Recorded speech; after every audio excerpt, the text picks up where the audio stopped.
Nagato has already done her part.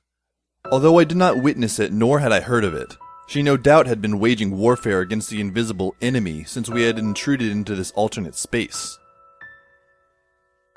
This must have been the reason why she seemed more withdrawn than usual.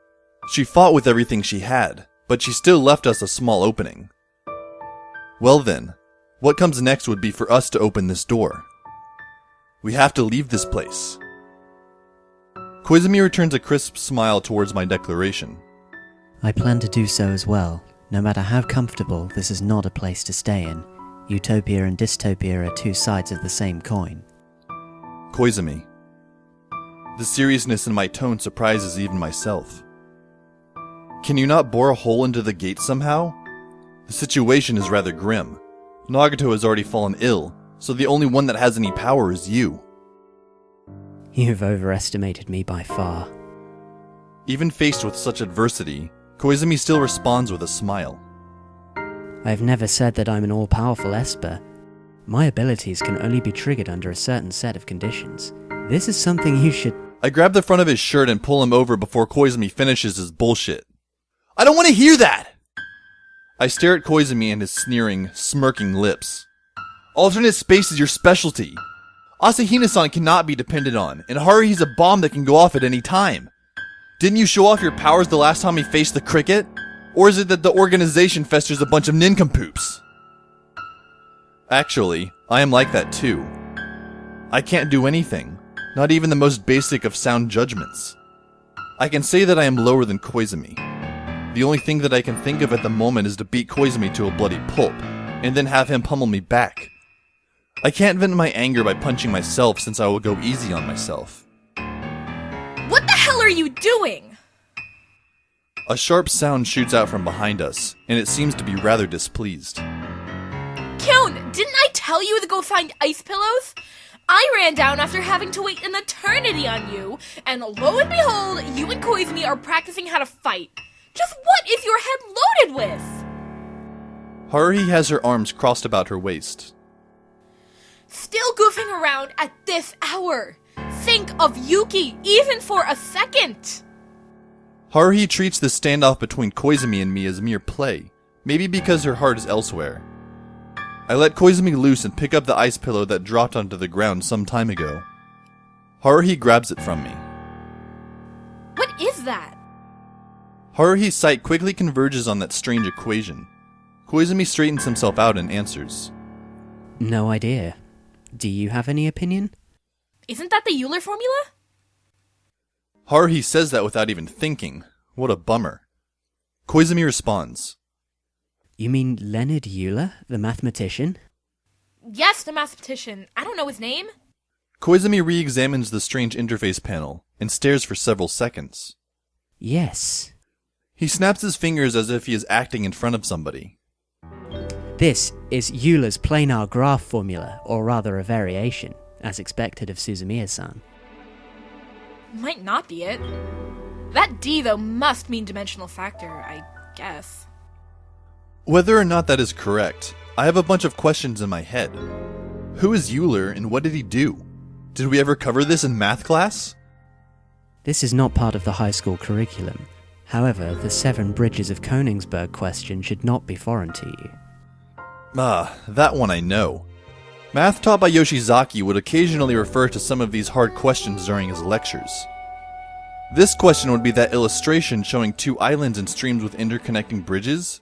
I remember that there is no solution. That's right. Koizumi nods. The problem is on a flat plane, but Euler proved that one can view a surface as a 3-dimensional object. The planar formula is one of his many legendary works. Koizumi continues to explain. This principle holds for all polyhedra. The result of taking the number of vertices plus the number of sides minus the number of edges must be 2. Having seen that look of wanting to toss aside all things related to mathematics, Koizumi gives a wry smile and puts one hand behind his back. He takes a black oil-based marker out. Where'd he get that? Was it purposefully hidden? Or the same way that I got the ice pillow? Koizumi kneels on the ground and starts to doodle on the red carpet. Neither Haruhi nor I try to stop him. Koizumi creates the picture of a dice-like polyhedron. As you can see, this is a regular cube. The number of vertices is 8. The number of surfaces is 6. There are 12 edges. 8 plus 6 minus 12 equals 2. That is true, is it not? As if that weren't enough, Koizumi draws a new shape. This time, I've drawn a pyramid. There are 5 vertices and 5 surfaces. There are also 8 lines. 5 plus 5 minus 8 is still 2. Therefore, if the number of sides increases to hundreds of sides, the answer is still 2, which sums up Euler's polyhedra principle. Really? I think I got that then. But what does Haruhi mean for dimensional factor? That is very simple. The principle can be used not only on 3-dimensional objects, but also on flat surfaces. It's just that the formula becomes points plus sides minus edges equals 1. The 7 bridges problem is rooted from this principle. A new sketch appears on the carpet. As you can see, this is a 5-point star drawn in a single stroke. This time around I will count it out for myself. There are 1, 2, 10 vertices. Sides, well, 6 surfaces. Lined is the biggest with, total of 15. The answer is 10 plus 6 minus 15 is 1. While I was busy counting, Koizumi had already completed the 4th graph. It looks like a misdrawn Big Dipper. This even applies with a doodle such as this. You really don't have to go through the trouble. Alright, since you've drawn it, I might as well take the time and add it up. There are 7 vertices. 1 surface, lines, maybe 7? I see, the answer really is 1. Koizumi puts the cap on his pen with his signature smile. At any rate, the characteristic is 2 for 3-dimensional polyhedra and 1 for planar objects. Got it? Now, take a look at the equation. The pen points to the interface panel. X is the number of vertices, and we can derive by reworking the Euler formula that y would be edges. It's only evident after examination that z, originally on the left, would be the number of sides and has been shifted to the right and negated. As for this d minus 1, if we substitute in the Euler characteristic where 2 would be for 3-dimensional objects and 1 for planar, d would be respectively 3 or 2. That d would stand for dimension. I listen silently and work my brain while at this. I have a general idea now. So the equation on the board is related to Mr. Euler's what's that called principle. I got it. And then, I ask, what would the answer be? What numbers in the frames are we to use to substitute for x, y, and z? Well, Koizumi answers. without the original polyhedron, or the planar graph to use as a reference, I cannot resolve that. Isn't that just a load of crap? Where are we going to find that original graph that you have mentioned? Koizumi lifts his shoulder, and I start to panic. Just then, Haruhi, seemingly totally lost in the equation, suddenly barks out as if she remembers something. This really isn't important. Oh, yeah, Kyon! What the hell? You better go and visit Yuki later on. I will go without you having to remind me, but do you really have to boss me around and coax me like that? Because that girl called out your name. Although, only once. My name? That Nagato? You're kidding. What did she call me? Just Kyon. Nagato has never called me by my name, not even once. Whenever we talk face to face, she always refers to me in second person. An irregular, thin sense of emotion lifts from my chest. No. Koizumi objects. Is it really Kyon? Are you sure that you've not made a mistake? What's he up to? Got an opinion on Nagato's murmuring? Suzumiya-san, this is very important. Please try to remember. This is quite stronger wording for Koizumi. Even Haruhi finds it surprising, as she thinks back with her eyes looking up above. Well, I didn't catch it very clearly. Might not have been Kyon. That, and she whispered it. It could have been Hyon or Zayon. Definitely not Kyon or Kyun. I see. Koizumi answers in satisfaction. So, this means that the first syllable is unclear, so we only caught the end. So that's it. Nagato-san might not have meant to say Kyon, or even Zion, but Yon. 4 in Japanese? I said. Yes, exactly. The very number 4. So what if it's 4? I stopped and looked back at the equation. Hey! Haruhi impatiently toots her lips. We haven't the time to play around with this number game. Would you worry about Yuki for a second? I can't stand you two! She tosses the ice pillow as her eyes forms into triangles. You better take a look at Yuki, you hear? After belting that out, she stomps upstairs. We send her away with our eyes, and Koizumi only starts the conversation after she's gone, full of confidence in both tone and looks. All the conditions are now present. We can now solve the equation. Please think back to our prior encounter, the fake version event that Suzumiya-san thought of as a dream, but I find it hazily real. Koizumi picks up the pen again as he bends his back. Let us draw a graph showing whose apparition appeared in whose room. Koizumi starts by drawing a dot on the carpet and labels it KY. This would be you. Asahina-san went into your room. From there, a line is extended and a dot is made on its end and is labeled Asa. Suzumiya-san appeared in Asahina-san's room. This time, he draws a line to the rear left diagonally and writes Suzu on the new dot. The one that entered Suzumiya-san's room would be you. And following that, he extends a line from Suzu to KY and completes a right triangle. And the one who entered my room would be you. I should say a person that looks like you, but not you. I believe that you would not have done what he did even if you went insane. A line is drawn downward through KY and the point is called KO. Nagato-san also said that you entered her room. Now I see. Koizumi seals the pen and stops drawing after a line extended from my point to the right, an endpoint called Naga. Everything is interrelated. It almost seems that the fake versions of ourselves that appeared seemingly in a dream and for real were apparitions made by Nagato-san. I stare at the newest graph made by Koizumi without moving my eyes from it. It is the Arabic numeral 4, drawn in one stroke.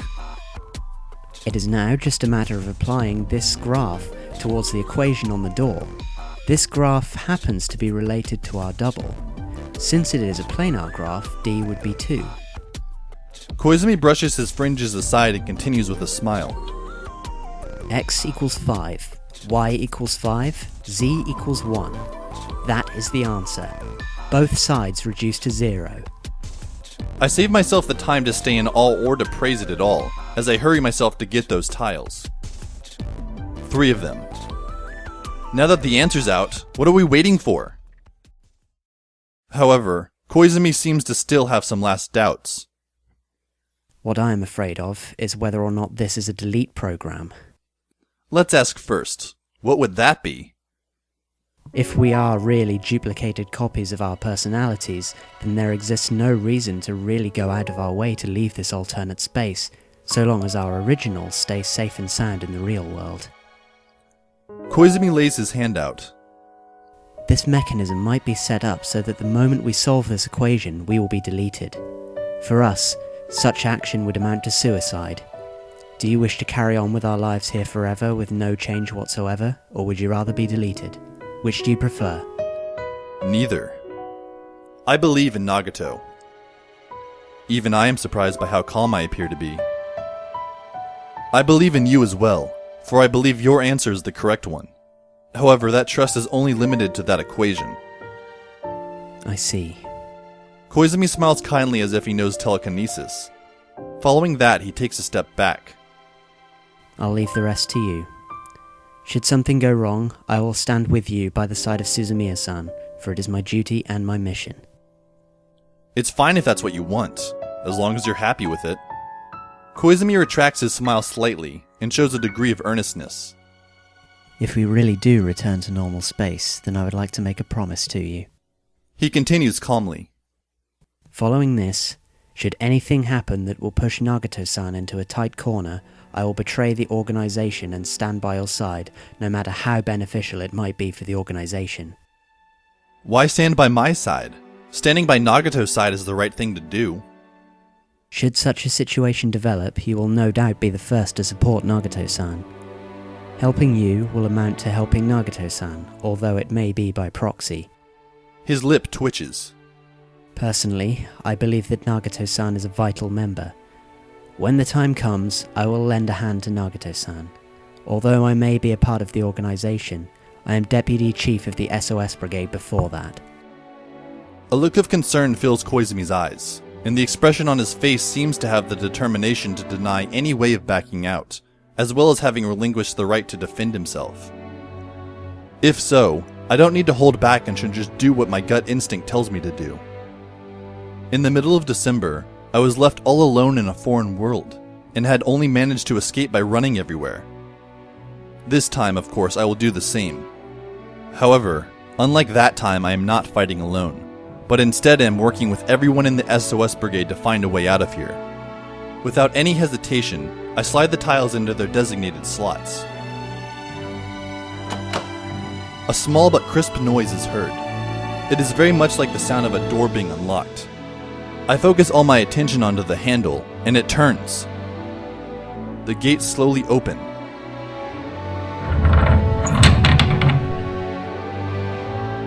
There have been times in the past when I was too taken aback to say anything. I, the one that opened the heavy gates, have entered into a state where I cannot make a noise no matter how hard I try. I cannot believe what I am seeing! Why are my optic nerves sending such a scene into my brain? Is it because I have finally snapped? Is it that my retina and cornea have finally given up? The piercing light makes me dizzy. The bright sunlight shines from above. The weather is as clear as a crystal ball.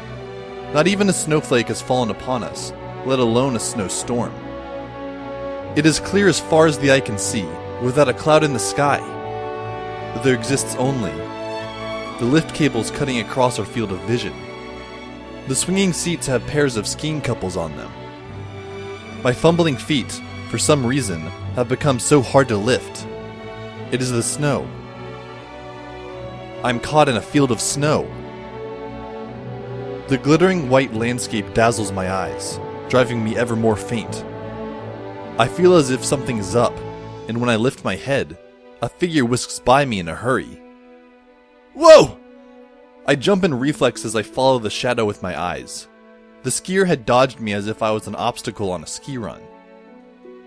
This is the skiing ground, simple as that. Without taking even a close look, one can see the skiers everywhere having all kinds of fun as they come into view quite naturally. I look to the side, and I suddenly feel as if my shoulders have quite some weight on them.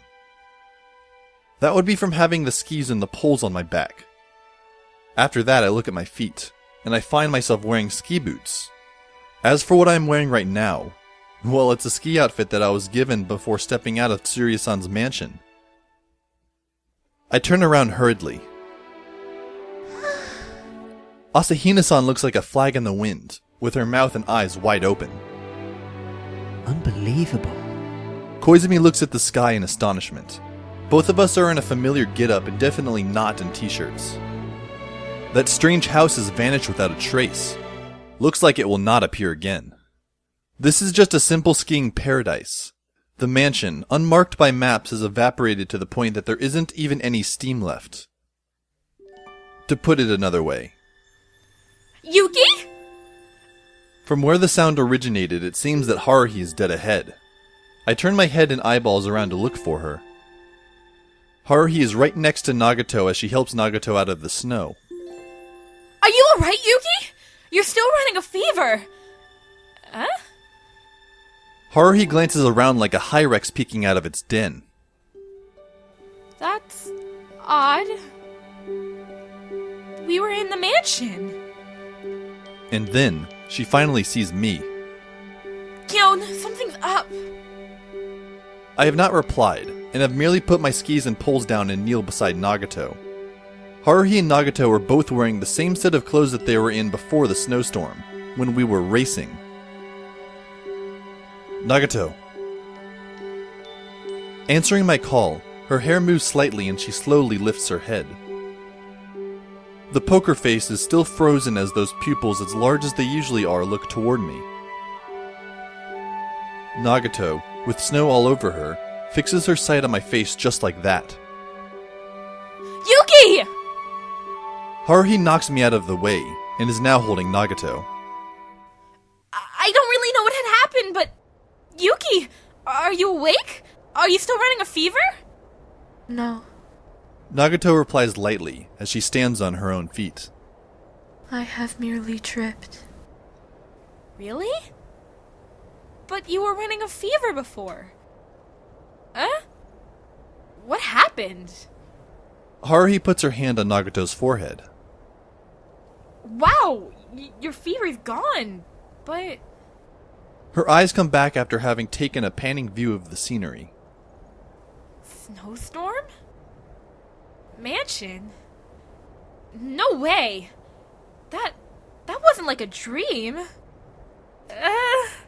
Or was that really a dream? Don't ask me about it. As I am planning to feign innocence, the sound of a lively Hey! comes to me from a short distance away. What's up? Tsuruya-san shouts out. 3 snowmen from large, middle to small stand next to her, and a figure about as tall as the medium one also to the side. That hopping figure that's looking this way would be my little sister. We are not far from where the lifts are and are only a little way from the novice trail. All 5 of us are present. Never mind. Haruhi has decided to not press any further. Yuki, I'll piggyback you. Get up. No need. Says Nagato. Oh, yes! Haruhi is determined. I don't really know what happened, but you're really pushing yourself too hard. Although you're not running a fever anymore, anyone can see that you're not well. You need rest. Without waiting for any feedback from Nagato, Haruhi has lifted her up and started running towards Tsuruya-san and my sister. Her pacing would have left even the fastest snowblower in the dust. Following that, Arakawa-san had picked us up after being notified by Tsuruya-san. Nagato was protesting somewhat about being treated as a patient by Haruhi, but the look I gave her seemed to have an effect as she finally succumbed to Haruhi's instructions. Nagato, Haruhi, Asahina-san, and my sister headed back to the villa first. Koizumi, Tsuruya-san, and I took a walk to get back. In the middle of the walk, Tsuruya-san started off the conversation like so. That's odd. Why is it that you were all heading out of the same mountain with heavy footsteps and with skis on your back? Did something happen? No blizzard? Oh, you all must be talking about that snowfall which lasted for 10 minutes. It's not that much of a big deal. It's just a short, sudden snowfall. From the looks of it, us going in circles in the snow and spending an eternity in that strange house was but a few minutes to Tsuruya-san. Tsuruya-san went on, full of life in her pacing and tone. I was wondering why y'all were coming down and falling all over the place. Lo and behold, it's because Nagato took a nasty tumble. Thank goodness that she recovered from that so quickly. Koizumi can only give a stiff smile at that and says nothing. I didn't talk either. The observer that was calmly analyzing this whole situation, in this case Tsuruya-san, found us just as she said. If so, let's just use her point of view as the reference. We might have been through Wonderland or a dream world, but this is reality. After walking in silence for quite a while, Tsuruya-san started to break into laughter once more, as she stuck her mouth next to my ear. Kyon, let me ask you something. What is it? I can tell that Mikuru and Nagato are no ordinary folks. Probably Haru's is also a cut above. I examined Tsuruya-san with seriousness, and having found that her bright facade is just that, a plain bright outlook. So even you have found that out. I've reckoned that for quite a while. It's just that I haven't totally sorted out where the two of them have come from. But I'd say that they're doing the same sort of stuff behind our backs. Oh, don't tell this to Mikuru. That kid keeps treating herself like she's an average Joe. She was laughing from her stomach, which must have been because of how I reacted to that. But Kyon seems pretty normal. You reek of the same kind of smell that I've got. Following that, she started to look at my face. Never mind. I don't really want to dig up dirt about what kind of person Mikuru is. You'd be having a hard time to answer. Who cares what she is? Friends are friends. Haruhi, just stop with the honorary member or the honorary advisor thing and recruit Tsuruya-san as a regular member. This open-minded girl might be more suited than I for the role of being an understanding average person. Tsuruya-san patted my shoulder with ease. Take care of Mikuru. If that kid has some things she doesn't want me to help her with, you're gonna have to bear the brunt of that. That is a definite yes. Although, Tsuruya-san's eyes were glimmering even brighter. that movie that time, the one for the festival? Are the CGs for real? Koizumi might have heard that, for I spotted him off to the side, shrugging his shoulders and having no comment. The moment we arrived at the villa, Nagato was hurried off to bed by Haruhi. The stifled expression had disappeared from her pale face and is replaced by that calm complexion. She is back to being that person that wavers ever so slightly like the swaying grass in a gust of wind, back to being the Nagato that I know. As if they were all on vigil, both Asahina-san and Haruhi are sitting by Nagato's bedside while my sister and Shamisen are on standby off to a corner. Perhaps they are waiting for me, Koizumi, and Tsuruya-san, who have come in later. When we are all present, Haruhi speaks out. Hey, Kyon? For some reason, I keep having thoughts that I had the most realistic dream. I dreamed that we arrived at the mansion, and took a bath in it as well as had some hot sandwiches there. You were just seeing things. Just as I am about to say that, Haruhi continues. Yuki said that she had no idea, but Mikuru-chan says that she recalls the exact same thing that I've said. I look toward Asahina-san, and the maid returns an, "I am sorry," look. This is not good. I was hoping to just gloss it over by calling all of it a daydream or some kind of illusion, and now I can't think of a good roundabout way to explain when the two have the exact same dream. As I ponder about how to lie to Haruhi, It is collective hypnosis. Koizumi looks at me with a, there, leave it to me, expression and cuts in. I actually recall similar things. You're saying that you and I both got hypnotized? Says Haruhi. This is not a man-made hypnosis. Hypnosis for Suzumiya-san normally wouldn't have worked, since you might have doubts if it was announced beforehand that you were to be hypnotized. True. Haruhi falls into silence. However, we had walked round and round in the snow mountain, with only a uniform white scenery. Are you aware of highway hypnosis?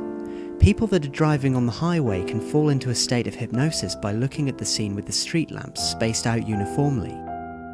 This might be the phenomenon that has led to our situation. One falls asleep while taking the train due to the rhythmic vibrations in the cars. This is the same principle that applies to sending a baby to sleep by slow, rhythmic patting on its back. Really? Haruhi shows a, first time that I've heard this, look as Koizumi nods deeply. Exactly. He continues on. While we were moving in the snowstorm, I think that somebody said, "It'd be great if there'd be a house we can hide out at, and it'd be great if it was fully equipped, really comfortable," or something similar to that. At any rate, the mental state of people in a disaster will not be very good, and, under such extreme stress, it is not surprising that incredible apparitions might overtake us. In storybooks, don't travelers going through the desert often see mirages? Damn, Koizumi, that was beautiful. Maybe you're right. So, that's basically what happened? Haruhi cocks her head and looks at me. That's right. I keep nodding along, trying to force an expression of sudden realization. Koizumi pushes along with me. The sound of Nagato-san falling must have awakened us to reality. It must have been like that. If you put it that way, I guess it really was like that. Haruhi cocks her head further, but she quickly aligns it back to normal. Fine, I'll call it that. It's absurd to think that there'd be such a house for us to shelter in when we got into trouble. My memory is getting kind of hazy on this. All of this is like a dream within a dream. Right, a dream. That weird house is not really there, so don't mind it too much. It's just a figment of our imagination from fatigue. The only thing that has me worried would be the two outsiders who are non-SOS members. I look at Tsuruya-san. Tsuruya-san blinks at me, all smiles. I read that as code for, fine, let's leave it at that. Although it might just be me getting worried too much. Tsuruya-san makes no comment and she doesn't say anything more, only has her signature smile on her face. As for the other person, my little sister has already fallen asleep on Asahina-san's lap. Although she can be as loud as a meowing cat while awake, she is adorable when asleep. Finally, after toiling for an eternity, the first night of the winter co-ed has arrived. Nagato seems to have trouble staying in bed, but is finally put down with a bedsheet by the screaming and jumping primate Haruhi. I think that there's no need to force Nagato to sleep. Even if you have a nice dream, it is still only a dream once you wake up. The important thing is that all of us are still together. I have decided to leave certain things aside for now. All of them can be confirmed later, be it the background story to the weird house in the snow mountain, or to wonder if Haruhi totally bought Koizumi's dazzling jargon-laden speech.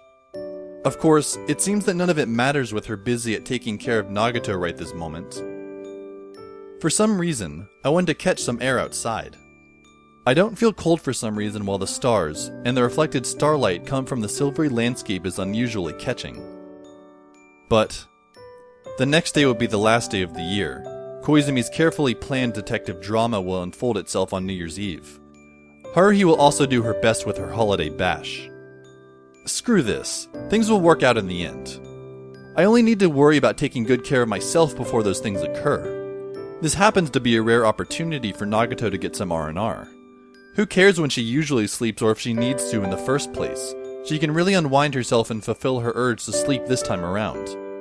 Putting shamisen onto her bed is quite a nice idea, as it's great to have an instant bed heater. I look at the endless snow field as I talk to myself. Just for tonight, please don't let a blizzard start up again. If Nagato does dream when she sleeps, may she have a good dream. At least I, personally, have no reason for wanting her to not have a good dream tonight. Lastly, I am going to make a wish to the stars. Although it isn't Tanabata, nor is it New Year's Eve, I would like at least one star to take my wish, given how many stars there are out in the universe. May the coming year be a good year. Please make it come true, whoever is up in those stars.